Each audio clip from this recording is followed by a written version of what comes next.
নমস্কার বন্ধুরা, সবাই বলুন জয় জগন্নাথ।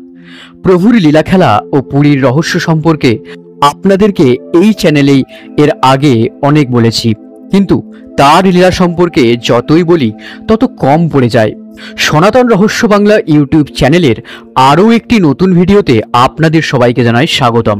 আজ আমরা আপনাদেরকে জানাবো পুরীর প্রভু জগন্নাথ দেবের মন্দিরের এক অবিশ্বাস্য রহস্যের কথা সম্পর্কে, যা একাদশীর সঙ্গে জড়িত।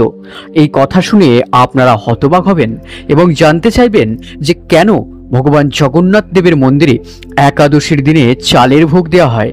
তাহলে সম্পূর্ণ জানতে এই ভিডিওটি দেখুন একদম শেষ পর্যন্ত। চ্যানেলটি সাবস্ক্রাইব করে সাথে থাকুন আরও সব নতুন ভিডিও সব থেকে আগে জানতে। তাহলে চলুন জেনে নেওয়া যাক। উড়িষ্যার পুরী শহরে অবস্থিত প্রভু জগন্নাথ দেবের মন্দির হাজার বছরের ইতিহাস জুড়ে বহু রহস্য এবং অলৌকিক ঘটনার সাক্ষী এই পুরীর প্রভু জগন্নাথ দেবের মন্দিরটি। বলা হয় এই মন্দিরে শুধু দর্শন করলেই জন্মকুণ্ডলীর সমস্ত খারাপ গ্রহের প্রভাব কমে আসে এবং জীবনে প্রভুর কৃপায় আসতে থাকে ভালো সময়। হিন্দু ধর্মে একাদশীর বিশেষ গুরুত্ব রয়েছে।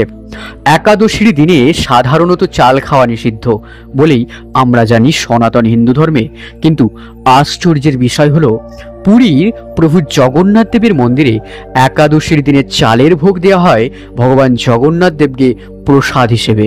কেমন অদ্ভুত লাগছে শুনে, তাই না? অনেকেই হয়তো জানতেন ব্যাপারটা, আবার অনেকেই হয়তো জানতেন না, তাই জন্য একটু অবাক হতেই পারেন। তবে এর পিছনের রহস্য কিন্তু আগে ভিডিওতে শুনতে থাকুন। তাহলে চলুন আরও গভীরে গিয়ে জানা যাক। পৌরাণিক কাহিনী মতে একবার ভগবান ব্রহ্মাদেব প্রভু জগন্নাথ স্বামীর প্রসাদ গ্রহণ করতে পুরীতে এসেছিলেন, কিন্তু তার আগমনের সময় প্রসাদ শেষ হয়ে গিয়েছিল। মন্দিরে কেবল একটি পাতায় কিছু বাকি চালের দানা পড়েছিল, যেটি একটি কুকুর খাচ্ছিল। ভগবান ব্রহ্মাদেবের ভক্তি এতটাই অটুট ছিল যে তিনি কুকুরের সঙ্গে বসে সেই পাতার চাল খেতে শুরু করেছিলেন। এই দৃশ্যটি সত্যিই ছিল এক চমকপ্রদ ঘটনা। ততক্ষণে দেবী একাদশী প্রকট হন এবং ব্রহ্মাদেবকে বলেন, আজ একাদশীর দিনে আপনি কেন চাল খাচ্ছেন?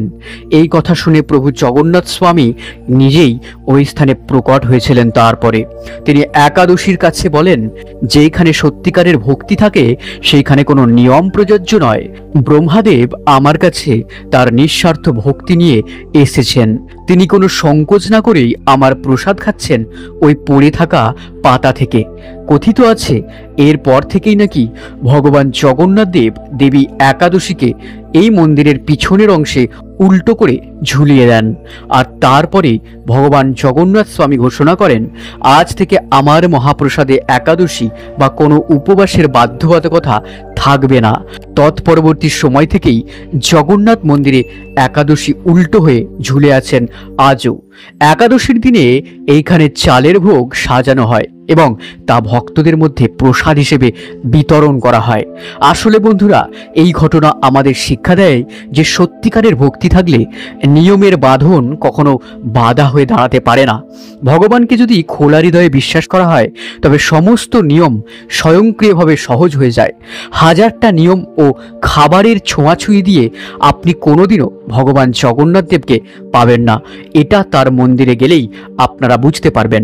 মনে রাখবেন, সমগ্র বিশ্বে এই পুরীধাম হলো সেই স্থান যেখানে ভগবান শ্রীকৃষ্ণকে আপনি খুব সহজেই কোনো রকম নিয়ম এবং নিষ্ঠা ছাড়া কেবলমাত্র মনের একাগ্র নিঃস্বার্থ গভীর ভক্তি দিয়ে পেয়ে যাবেন, এবং এটা সত্যিই কিন্তু বাস্তবে প্রমাণিত। প্রভু আমার জগন্নাথ দেব ভক্তের ভগবান, তিনি হাজারো নিয়মের ভগবান কোনোদিনই ছিলেন না এবং কোনোদিনও হবেনও না। এই রহস্যময় কাহিনী শুধু আমাদের ভগবানের অসীম ক্ষমতা নয়, বরং ভক্তির শক্তিকেও তুলে ধরে। এবং এই ঘটনার মধ্য দিয়ে প্রভু জগন্নাথ দেব আমাদের সাধারণ মানুষ তথা দেবদেবীদেরকে এটাই দেখিয়ে দিয়েছিলেন যে দেখুন, আমার মন্দিরে আসতে গেলে কোনো নিয়ম লাগে না, আমার মন্দিরে কোনো নিয়মের বেড়া জাল লাগে না। আমি তারই যে আমার ভক্ত। তাই প্রভু জগন্নাথ দেব ভক্তের ভক্তিতেই বাঁধা। তাকে যদি পেতে হয় তাহলে একমাত্র পাওয়ার প্রধান অস্ত্রই হলো ভক্তি, ভক্তি আর ভক্তি। জগন্নাথ মন্দিরের এই একাদশীর ঘটনা আমাদের শেখায় ভক্তি থাকলেই সব বাঁধন ভেঙে যায়। তো বন্ধুরা, কেমন লাগলো আপনাদের এই ভিডিওটি তা কিন্তু নিচে কমেন্টে অবশ্যই জানাবেন। সবাই বলুন জয় জগন্নাথ। ভিডিওটি ভালো লাগলে লাইক ও শেয়ার করুন আরও সবার জানার জন্য। আপনারা যদি আরও এই ধরনের রহস্যময় কাহিনী সঠিকভাবে জানতে চান তাহলে সাবস্ক্রাইব করুন সনাতন রহস্য বাংলা ইউটিউব চ্যানেলটি, আরও সব সনাতনের কথা সব থেকে আগে জানতে। আবারও দেখা হবে এক নতুন ভিডিও নিয়ে। এই ভিডিওটি শেষ পর্যন্ত দেখার জন্য হৃদয় থেকে ধন্যবাদ। জয় জগন্নাথ, জয় বলরাম, জয় মা সুভদ্রা।